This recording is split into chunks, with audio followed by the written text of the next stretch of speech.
السلام علیکم. اعوذ باللہ السمیع العلیم من الشیطان اللعین الرجیم. بسم اللہ الرحمن الرحیم. الحمد للہ الذی ہدانا لہذا وما كنا لنهتدی لولا ان ہدانا اللہ. لقد جاءت رسول ربنا بالحق والصلاة والسلام والتحیۃ والاکرام علی سید اسلم ما فی الوجود سر اللہ فی کل موجود نقطۃ دائرۃ الوجود صاحب الواح الحمد والمقام المحمود مولانا و مولا الثقلین جد الحسن والحسین ابی القاسم محمد وعلی آل بیتہ الطیبین الطاہرین المعصومین ولعنۃ اللہ علی اعدائہم اجمعین من یومنا ھذا الی یوم الدین. اما بعد فقد قال اللہ تعالی فی کتابہ المبین وهو اصدق الصادقین. بسم اللہ الرحمن الرحیم. قال رسول صلی اللہ علیہ وآلہ وسلم من کان یؤمن باللہ والیوم الآخر فلا یضر جارہ. صلوات بر محمد علیہ.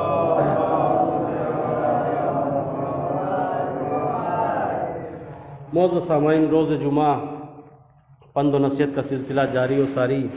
آج 13 رجب، دو طرح سے، دو اعتبار سے روز عید، مولا کی ولادت اور روز جمعہ. بہرحال ہمیں کچھ نہ کچھ حاصل کرنا چاہیے اور اپنے اندر عہد کرنا چاہیے کہ آج تک میں نے یہ کام نہیں کیا، آج سے میں یہ کام کروں گا. اپنے اوپر جو ایک کوئی نہ کوئی ذمہ داری عائد کریں. کام فلاں کام نہیں کرتا تھا، یہ کرے. ٹائم ختم ہو چکا، لیکن ایک دو باتیں آپ کی خدمت میں عرض کروں. دیکھیں، نماز جو ہے دین کا ستون ہے. اگر یہ قبول ہو گئی، ان قبلت، اگر یہ قبول ہو گئی تو سارے اعمال ان ردت، اگر اسے رد کر دیا گیا تو تمام چیزوں کو جو ہے رد کر دیا جائے گا. تو کیوں نہ ہم اسی چیز کو پکڑ لیں کہ جس کے لیے جو ہے شرط رکھی گئی کہ نماز. لیکن نماز کی اہمیت، اگر آج میری بات کو جو سنے اور سننے کے بعد پھر نماز نہ پڑھے تو واہ ویلا ہے. میں نہیں کہہ سکتا اس بات سے آگے کوئی بات ہوگی یا اس سے کوئی چھوٹی یا اس سے زیادہ خطرناک کوئی بات ہوگی. پیغمبر اسلام کی خدمت میں ایک شخص آیا اور آنے کے بعد کہتا ہے کہ یا رسول اللہ، میرے گھر میں خیر و برکت نہیں، لیکن نماز پڑھنے سے خیر و برکت ہوتی ہے.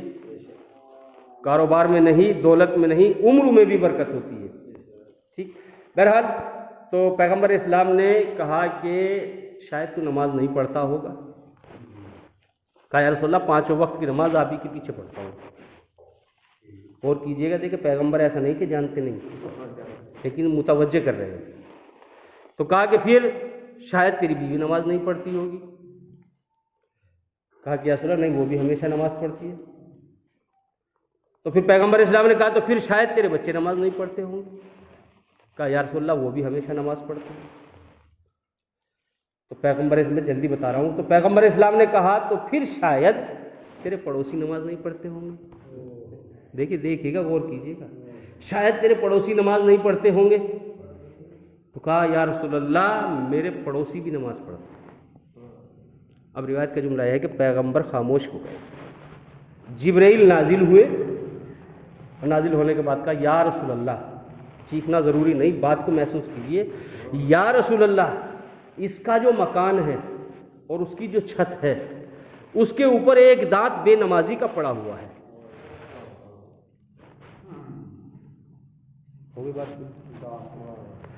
اگر کسی کے مکان پہ ایک دانت بے نمازی کا پڑا ہوا ہو تو اس گھر کی خیر و برکت چلی جاتی ہے.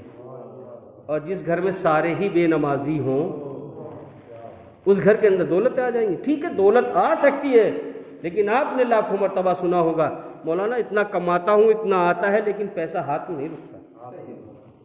اور ایک مطلب نمازی بھی ہوتا ہے، حالانکہ یہ لفظ مجھے کہنا نہیں چاہیے. مولانا کو آپ نے دیکھا ہوگا تھوڑی تھوڑی تنخواہ پہ گزر کرتے ہیں اور بہترین طریقے سے رہتے ہیں.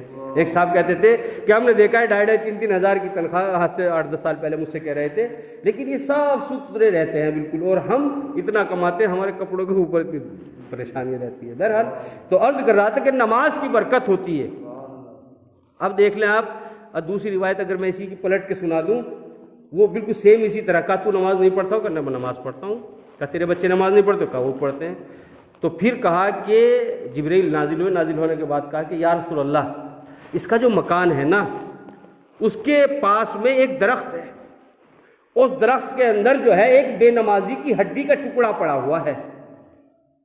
اور کیا آپ نے یعنی اگر کیا مطلب ہے، یعنی بتایا کہ بے نمازی کی نحوست اتنی ہے کہ وہ خود اپنے لیے نہیں دوسروں کے لیے بھی نقصان دہ ہے۔ اب جمعہ پڑھے کوئی، ہفتہ پڑھے کوئی، جمعرات پڑھے کوئی، لیکن نماز واجب ہے، واجب طریقے سے پڑھیے گا۔ اور میں اس بات کو ہمیشہ کہتا رہوں گا جب تک میں یہاں رہوں گا، نماز ایک ایسی چیز ہے کہ جو مرنے کے بعد بھی پیچھا نہیں چھوڑتی۔ بڑے بیٹے پہ واجب ہے، کرے نہ کرے، تو میرے عزیزو عرض خدمت صرف یہ کرنا ہے کہ نماز کو اپنا ایک وظیفہ ایسا بنا لے، بس سب چیزوں کو چھوڑ دے، ایک نماز پڑھنی ہے، نماز پڑھنے کے بعد اپنے کام پہ لگ جائیے۔ یہ نہیں کہ مسجد میں آپ جو ہے بیٹھ جائیں۔ دعا اس وعدہ اللہ شریف سے کہ اللہ ہمیں ان تمام باتوں کے اوپر عمل کرنے کی توفیق عطا فرمائے اور ان تمام باتوں کو ہمارے لیے ذریعہ نجات قرار دے۔ ہمارا درود و سلام حضرت محمد مصطفیٰ صلی اللہ علیہ وآلہ وسلم، ہمارا درود و سلام ہو مولا کائنات علی بن ابی طالب علیہ السلام۔